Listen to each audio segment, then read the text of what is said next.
Hi, and welcome. You're listening to the X22 Report. My name is Dave, and this is episode 1015B. And today's date is July 6, 2016. And the title of the episode is U.S. Government Posts Travel Warnings Throughout Europe and the Middle East. Is something about to happen? Let's get into the economic collapse, political, and geopolitical news. Now, we understand, and we've been watching this, and we've been documenting this, where every time we have some type of terrorist attack, countries come up with new laws. They try to block certain sites on the internet. They try to lock down the internet. They try to block social media. They do whatever they possibly can to control what people are seeing. But we see the UN, they've come out, and the United Nations Human Rights Council, they passed a resolution for the promotion, protection, and enjoyment of human rights on the internet, which condemns any country that intentionally disrupts the internet access of citizens. Now, the resolution stresses that the same rights that people have offline must also be protected online, particularly with regards to the freedom of expression, already protected by Article 19 of the Universal Declaration of Human Rights and International Covenant on Civil and Political Rights. Now, the problem with this is that it sounds great, and it is great, that everyone should have the right to say whatever they want on the internet. People should have the right to go any place they want on the internet, to any site. And the governments of countries, they shouldn't have the ability to block certain sites that they feel you shouldn't see. You're an adult. You know what you can look at and what you can't look at. And even if there's something in there that you shouldn't be looking at, it's not the government's decision to make. It is each and every person's decision to make. The problem with this resolution, it's not legally binding to any country. So the UN can put pressure on governments, but they can't force them into abiding by this resolution. So this is a problem. Here in the United States, we see that the government would love to take control of the internet. They have control of the creation of currency. They have control of the media. And they would love to take control of the internet. They would love to get rid of all the alternative media or new media, whatever you like to call it. They would love to replace all of it with the corporate talking heads that follow the stories from the government, that read the stories from the government, and never, ever question it. Now, out in Europe, we see the EU, they are making their move to control the other European nations. Now, on the surface, it seems like they're trying to help. So, the European Parliament approved today the establishment of a European Border and Coast Guard Agency, the EBCG. The plans to establish the EU border control system, bringing together the Frontex Border Agency and National Border Management Authorities, were approved by 483 MEPs voting in favor. 181 voted against, 48 abstained. Now, these plans, what they do is they allow the national authorities, they will still manage their borders on a day-to-day basis. In the event of a heightened migrant pressure, the EU will then send in border guards, teams of border guards to that country. The rapid border intervention teams will be deployed temporarily, and we know what that means. That means they most likely will be there permanently to help out the country if needed. So we can see right now what they're doing is they're saying, listen, you can have control of your borders. But if we have this influx of refugees like we've had before, we're going to send over our new European Border and Coast Guard Agency teams to assist you. And we will then take control of the borders. And we can see right now this is how they're slowly taking away the sovereignty of each of these countries. Now, it sounds great until it happens and the country sees what is happening, where they're saying, we just lost control and we don't control the borders anymore. Because we know this is exactly what's going to happen. Obama was out there and he had to announce that he plans to increase the troops in Afghanistan to around 8,400, which means it's going to be double that number. Now, of course, he said he was going to bring everyone home from Afghanistan, and we see that this is not going to happen. The only reason he even said this about, a year, 2 years ago, I think it was 2 years ago, was because the president at the time, President Karzai, he would not sign the bilateral security agreement allowing immunity for the U.S. soldiers there. So the U.S. had no alternative but to bring the soldiers home. Once John Kerry went into Afghanistan and helped out with the elections and got the person they wanted, I think within a week the bilateral security agreement was signed and the troops remained. And actually, troops have been ramping up in Afghanistan. And if you notice, since that point in time, things have been ramping up where the Taliban is getting out of control. There's Islamic State all over the place. And of course, they're using this as an excuse to bring in more troops.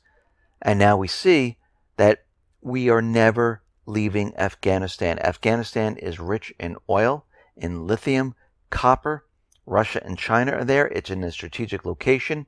There's a pipeline that runs right through it. And of course, we have the poppy fields, which the CIA and other agencies of the United States, they grow, they use, they sell, they pay for covert operations, and they're never giving this up.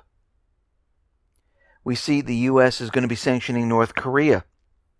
And this time, they're sanctioning Kim Jong-un on human rights abuses. Now, of course, they're doing this because they're hoping that this will anger him into doing something. And we're going to have to wait to see, because as we know, coming from President Obama, sanctions don't work. But we've been sanctioning Russia, we've been sanctioning North Korea, we've been sanctioning Syria, we've been sanctioning Iran, we've been sanctioning many other countries, and we're continually sanctioning. But Obama says sanctions don't work, and this is why we lifted them from Cuba. So something's wrong with this story here. We see Ukraine. They're extending their import embargo against Russia throughout 2017. And John Kerry, he is out in the ex-Soviet Georgia, where now the United States is going to help Georgia in bolstering its army and bringing in more military aid into this country because of the resurgence of Russian aggression. And we can see the United States is continually doing this, going around to each nation, bringing in more military assets because, again, they are preparing for a war. What other reason would they be doing this? And why do they keep mentioning Russian aggression? Why are they encircling Russia with missile shields, bringing more troops up to the border of Russia? Why are they in the South China Sea, encircling China, bringing in missiles, military assets, bringing in ships, aircraft carriers into the region? Why are they continually provoking? Because we can see their agenda, their goal, is to start a war any way they possibly can. Now, as we know, the Iraqi forces, they have liberated Fallujah.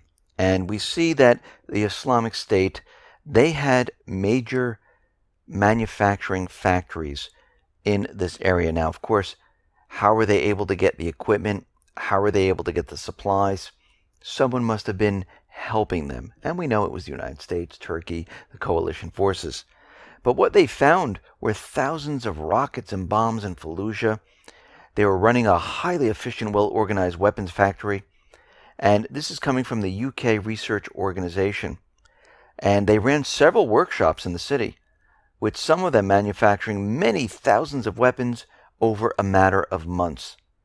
And we can see this is where they were building their weapons, getting everything, and shipping them into Syria.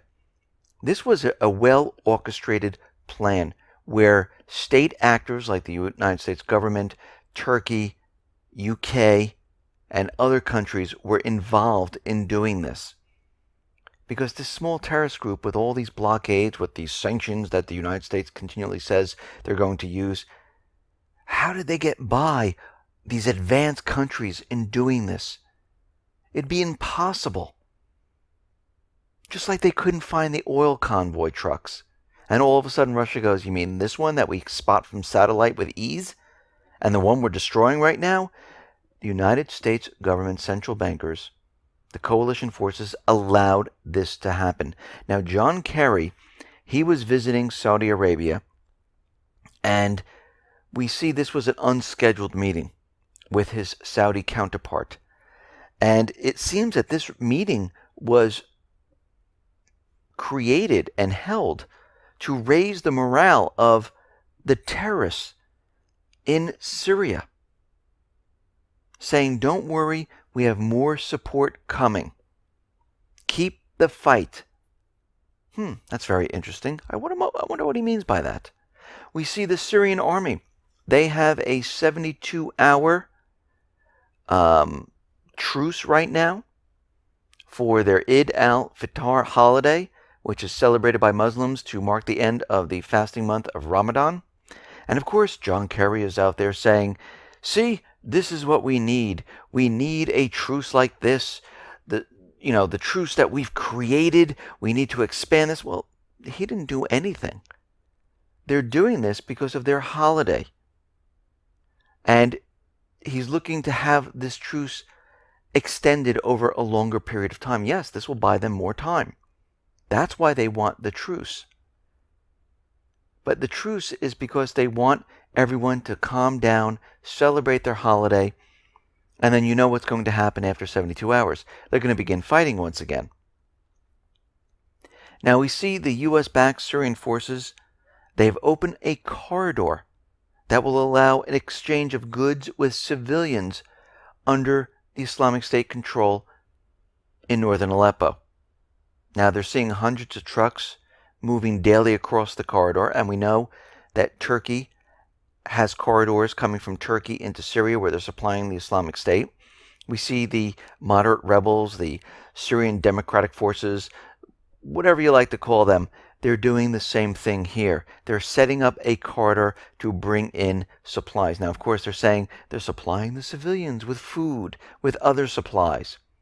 But we know this is a cover. We know they're bringing in military assets. We know they're bringing in weapons. They don't care about the people. They've used sarin gas on the people. They've used chlorine gas on the people. They've tortured the people. We've had many reports of this. Actually, Amnesty has come out with the report saying these terrorist groups have been torturing the civilians. Now, we're getting word that Putin has called Obama.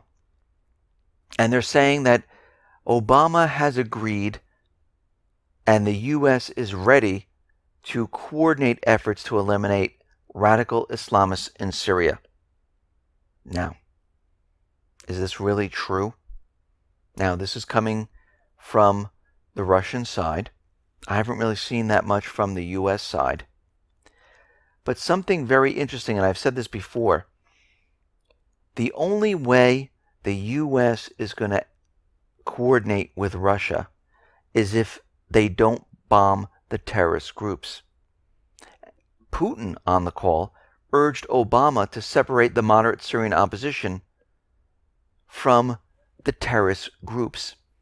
This is the sticking point. We know Obama sent a letter, sent a cable to Putin saying, let's coordinate.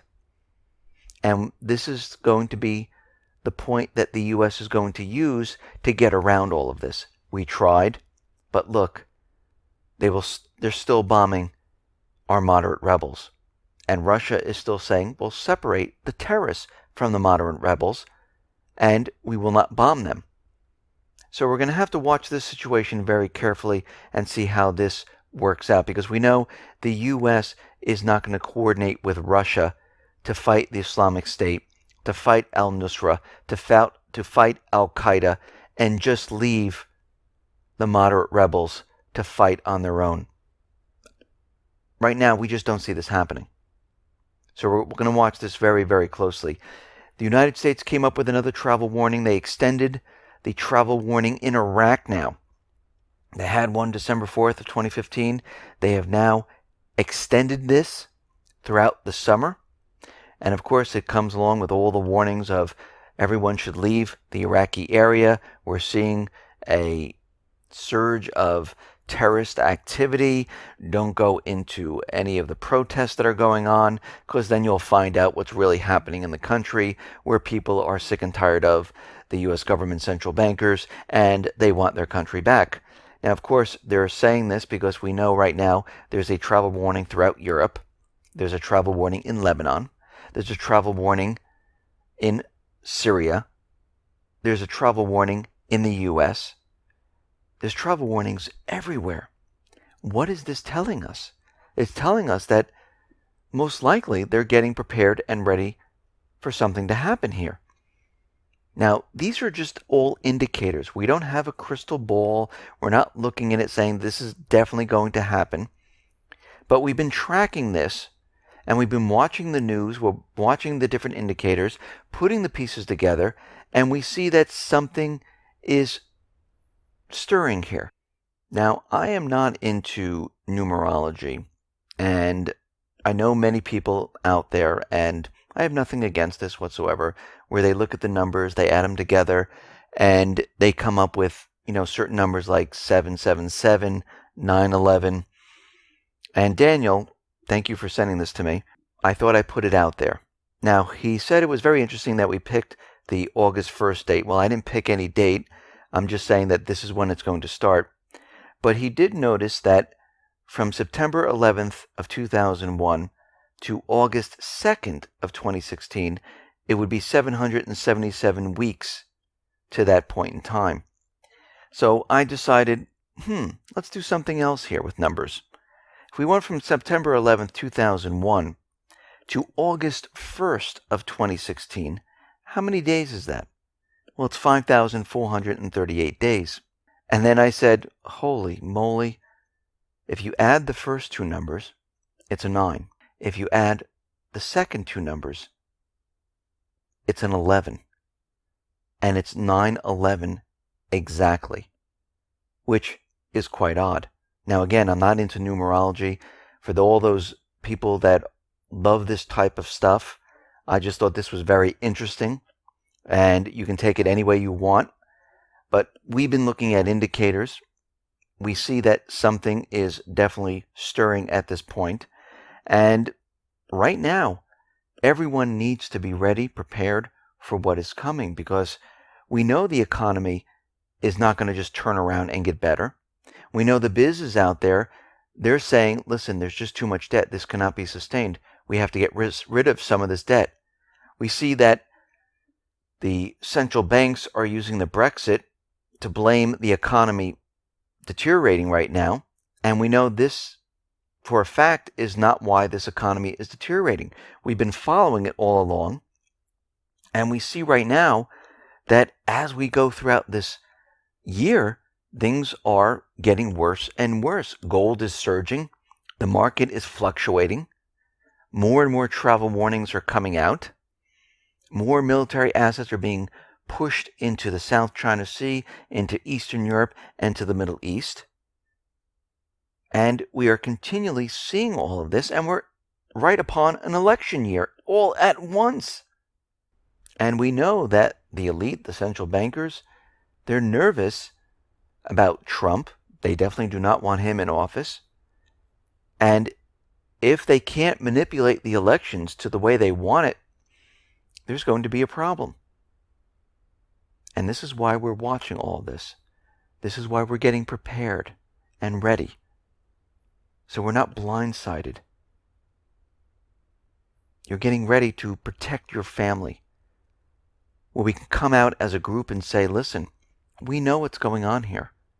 We know what you have planned. And we're going to stop you one way or another. Listen, everyone, thanks a lot for listening. Be well, be safe, and especially be prepared. Thanks a lot.